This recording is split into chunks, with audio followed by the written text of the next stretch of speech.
وانا لا دارتay dadkana waa loo dhashay dadka iyagana Allah sharfo runtii campaign-kii la galay waa nagu sharfeen ayagoon aqooninayo codkii nagu aamineen oo na siiyeen waxay mudan yihiin wax aynan waligood arag in la tuso oo noloshoodii in la taabsiyo dawladnimada in la macaankeeda la dhisiyo wallahi eedo alayhi salaatu wasalaam subhanaan wuxuu yiri inaan hal bil ku ictikaafo masaajidka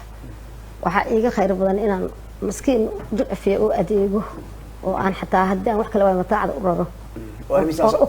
oo kaalmeeyo aniga hadda waqtigan ku jira inaan saacadan nagula deegaan iyo meelahaas istaago sababta aan u istaago waxay ahayd ummadeena wax taro oo dadka aan ogahay tabaalaysan oo dhibaataysan oo ayagii dawladii isgaari waayeen markii la yiraahdo deegaanku waa salka dawladdu ku fariisto aas-aaska la dhigi kara waa cid kaliya oo ka warqabi karta qoys walba jid walba iskuul walba isbitaal walba muxuu ahaa biyaha korontada dadka ka warqabi kara waa dadka deegaanka oo xaafadda ku dhex jira haddii ay u helaan awood shuruuc sax ah oo awood leh ku shaqeeyaan haday helaan dadka kaliya ee kamira dhalin kara wax ka soo saari kara ee dawladda iyo shacabka dunta isku xiraysa keeni kara ee kasbi kara horta waa golaha deegaanka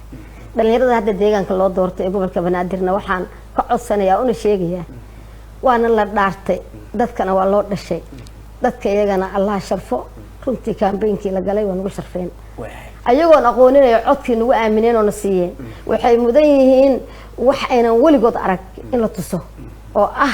noloshoodii in la taabsiyo dawladnimada in la macaankeeda la dhisiyo dawladnimada macaankeeda dadka iyo waa kala go'an dosan ku sheegay in la dhisiyo maxay ku imaan